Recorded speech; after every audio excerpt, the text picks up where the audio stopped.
Hello, my name is Joe and you're watching JBTV. Now today we're actually going to be covering the 4-6 flex arm. Not a full in-depth review because honestly, because this flex arm is so flexible, a full review would probably take you like 30 minutes or longer. But I'm going to be covering one of the most space-saving and wallet-saving hacks that I've been able to experiment with on this particular pad. Now I will say this isn't the first pad I've ever had. I actually started with the Bells of Steel rack mounted pad back when I had a 60mm by 60mm rack. Very few company made attachments, and Bells of Steel happened to be one that made attachments for those size racks. I did upgrade here to this 3x3 with 1-inch holes rack. As soon as I upgraded to this, I did get the new Bells of Steel for their Manticore line. After that, I started expanding. I've got the Prime Fitness stability pad, I've got the Rep Fitness Pegasus, and I've got the 4-6 flex arm. Now, I still do have the Prime Fitness piece, the Rep Fitness piece, and obviously I have the 4-6 piece. They all serve different purposes, and maybe eventually I'll consolidate it, but for now, they do all have their own place in my gym. This one gets the most use, so that's why we're going to be talking about this one today. Leave it in the comments below, though, if you did want to see a breakdown between the three pads, what they're good for, what they're not good for. I can probably piece together a video as well if that's what you guys want to see. But today's video, we're actually going to be covering how to do reverse hypers with this. I'm someone who used to have the Rogue Fitness foldable reverse hyper, and that one was pretty cool. It could fold up, but it still was very big. When I put it out into my gym, it literally stood up like this high, and it was a chore even just to get into. Now I know you need to be able to step up on an elevated plate to do actual reverse hypers because you've got to get the full range of motion with kicking your legs under and out. This allows you to do that, and I'll show you a couple things of how we do that. Come on. Alright, so for starters, this is a Rep PR 5000 rack, and as you can see, I've got it going through the hole between 14 and 15. We also use another mag pin here. I have them on opposite ends just to give this a little bit more rigidity. But this is the best height for me. I'm 5'6", and I have to go on top of this little box here. This gives me enough clearance to get on top of this guy. The way we made this happen, 4-6 flex arm, main component. Next component, handles. Handles are kind of optional, but it's a lot more difficult to do reverse hypers without having something to grip. So all I did here, I have like this JD Gym equipped knurled handle. I've also got a weight peg by CFT. These just connect together, but if I wanted to, I have two of these handles. I could just do a handle on one side, a handle on the other, but this just lets them all go through the same one bolt. Really, it doesn't matter as much to me.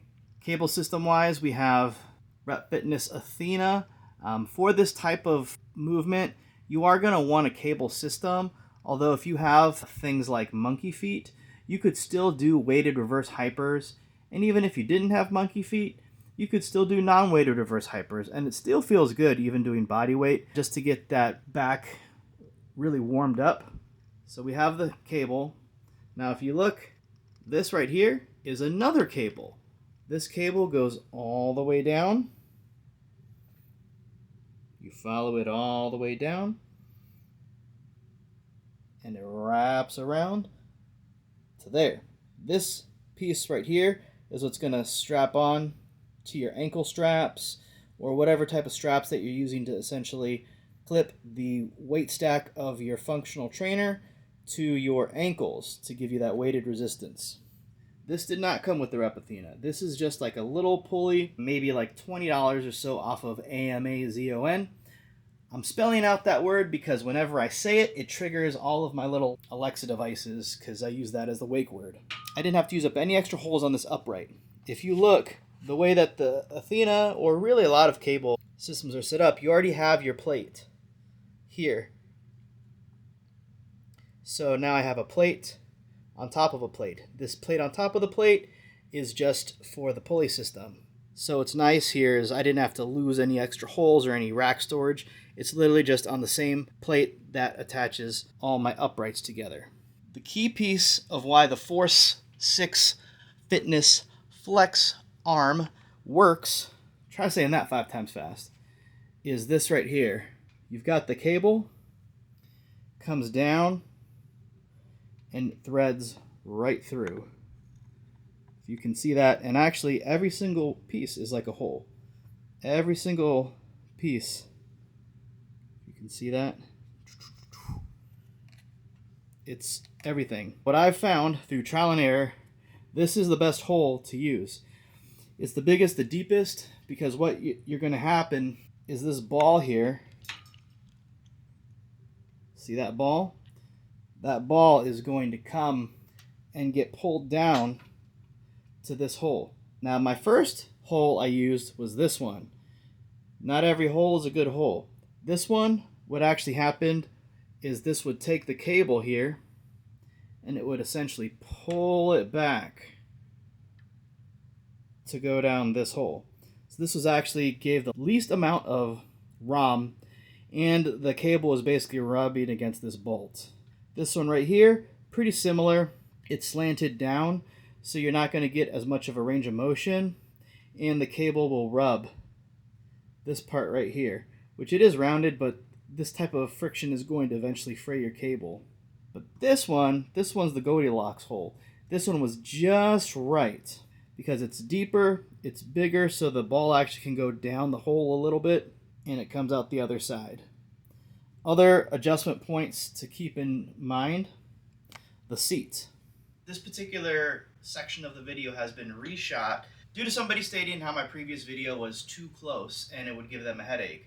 So I do appreciate that feedback, as I am new to this as far as content creating for YouTube. This is your seat pad. This is going to have the biggest impact on the feeling and the range of your reverse hypers. Really nice because a standalone reverse hyper, you only have a flat plane to lay on. Typically you're not going to be able to adjust it up and down, but with the Force 6 flex arm, you have a flexible starting point. This seat angle right here is going to be the hardest to get into and the most uncomfortable, but it's going to give you the most spinal decompression and the biggest swing, as your feet are going to be elevated up and they come down. So I'll show you in a second what that looks like getting into it, and also the range of motion, as this is going to give you the biggest range of motion.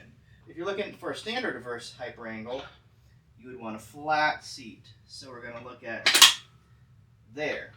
So now here's a flat seat. As far as handle height, your seat is going to be pretty much on line with your handles, because you're going to be laying down and straight out doing that Superman. I actually don't use this angle often. One of the most commonly used angles for me is angled the opposite way, and I'll show you.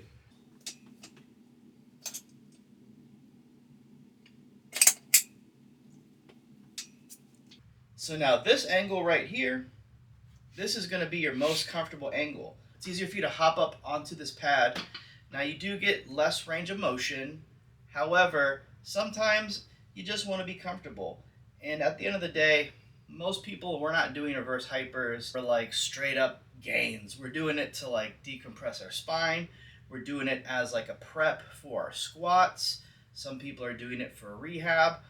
For me, I do it to strengthen my lower back, because as you get older, the back tends to want to give out. So this keeps me nice and strong, so I can keep doing the things that I need to do for my family, for my 3-year-old. Anyone that's had a toddler, you know that's a workout in itself, just chasing them around.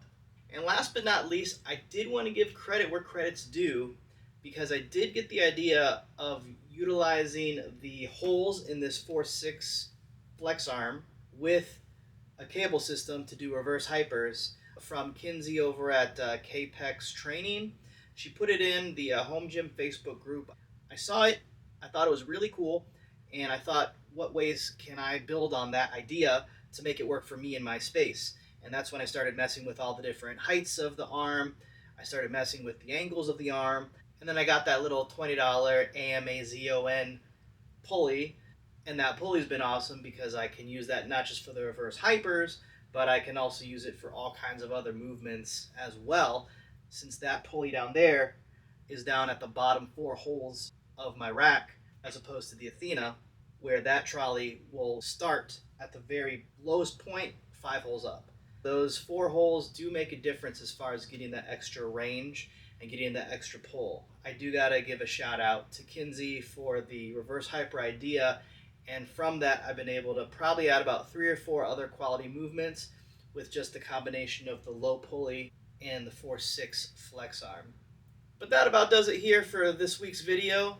If you've got the 4-6 flex arm and you want to use it for reverse hypers, let me know how it goes for you in the comments. And as always, take care, lift heavy, and I'll see you next time.